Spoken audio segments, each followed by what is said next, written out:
So, if you're working in Kenya, you need to know this. The way you save for retirement has completely changed. I mean, fundamentally. The old system is out and a brand new one is in, one that's supposed to give you a lot more security down the road. In this explainer, we're going to break down exactly what the NSSF Act of 2013 means for your wallet. Ready? Let's get into it. All right, let's just start with a really important question. Think about it. After you've worked for, 30, 40 years, is one single chunk of cash really enough to last you for the rest of your life? For a whole lot of people, the answer was a big no way. And that, right there, is the exact problem this whole new system is trying to fix. Okay, so here's what we've got on tap. First, we'll touch on this new era for retirement. Then we'll get into the two-tier system, see how the numbers actually work for your contributions, talk about something called the Tier 2 opt-out, and finally, what it means to pick a pension partner. All right, Section 1, a new era for retirement. Let's talk about the problem with the old way. To really get where we're going, we first got to understand why the old system, it just wasn't cutting it for the long haul. So let's go back in time. The NSSF started way back in 1965, but it was set up as what's called a provident fund. Basically, that just means when you retired, you got all your savings in one big payment. Sounds good, right? Well, the problem was that single lump sum often ran out way too fast. So in 2013, a new law, the NSSF Act, was passed to fix this, to create a real pension. But it then got tied up in legal battles for a whole decade. Can you believe it? Finally, in 2023, it got the green light and everything changed. And this is the absolute key difference. We've moved from that provident fund idea to a proper pension fund. So instead of one payout that you have to make last forever, the whole point now is to give you a steady, regular income stream when you retire. Think of it like a monthly paycheck, but for your retirement years. It's all about creating genuine, long-term stability. Okay, on to our next part, understanding the two tiers. This is really the foundation of the new system. If you get this, you'll get how your money is being handled. So picture it like this. Your retirement savings are now split into two buckets. The first bucket is Tier I. This one is mandatory, no exceptions. A part of your contribution, which is based on the lower end of your salary, has to go to the NSSF. Then you've got the second bucket, Tier 2. This is for the money you contribute from the rest of your salary. Now here's where it gets interesting. This Tier 2 money can either go to the NSSF or your employer can decide to send it to a private pension scheme instead. That choice is a pretty big deal. All right, let's get down to the nitty-gritty. Section 3, how your contributions work. Let's look at the actual numbers. We're moving away from that old, tiny flat rate to something based on what you actually earn. Okay, so this table might look a little complex, but it's actually pretty straightforward. To make this change easier on everyone, they're rolling it out over 5 years. The basic rule is this. You put in 6% of your pensionable salary, and your employer matches it with another 6%.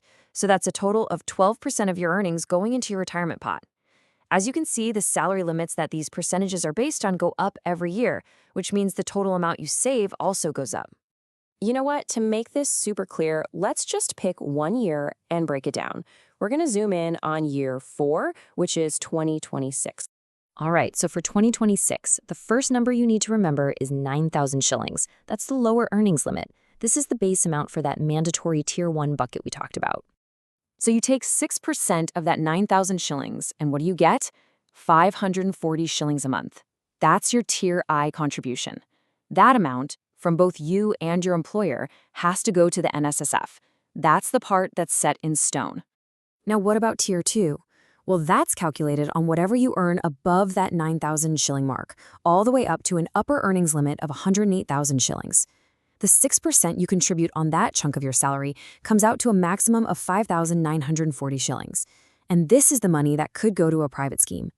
And here's where it all comes together and gets really powerful. When you add up your pot and your employer's matching pot, you get a grand total of 12,960 shillings going into your retirement savings every single month. Now, just think about that for a second. The old system was a flat 200 shillings. This is a complete game changer for your financial future. Oh, and it gets even better. There's a massive tax benefit here. Every single shilling of these contributions, both Tier 1 and Tier 2, is completely tax exempt. That means the money goes straight to your retirement fund before the taxman even sees it. And the best part, when you eventually retire and get your benefits, that money is tax-free too. It's a huge win. Okay, so we know that Tier 2 money can go to a private scheme. That leads us to our next section, the Tier 2 opt-out. This isn't just some boring rule. It's actually a big opportunity for employers to give their teams even better benefits. So how does this opt-out thing work? It's actually a pretty clear process. The employer decides they want to do it. They pick a private pension scheme that's been approved by the main regulator, the Retirement Benefits Authority, or RBA for short. They send in an application, the RBA checks it and hopefully approves it, and once they get that thumbs up, they can start sending all the Tier 2 money straight to that private fund. Okay, this leads to a question I bet a lot of you are asking right now. As an employee, can you just decide to do this yourself? If you like the sound of a private fund, but your company is sticking with the NSSF, can you just opt out on your own? And the answer to that is a very simple and direct no.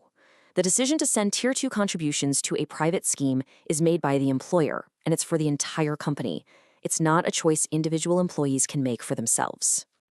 So, if the employer does decide to opt out, what's in it for everyone?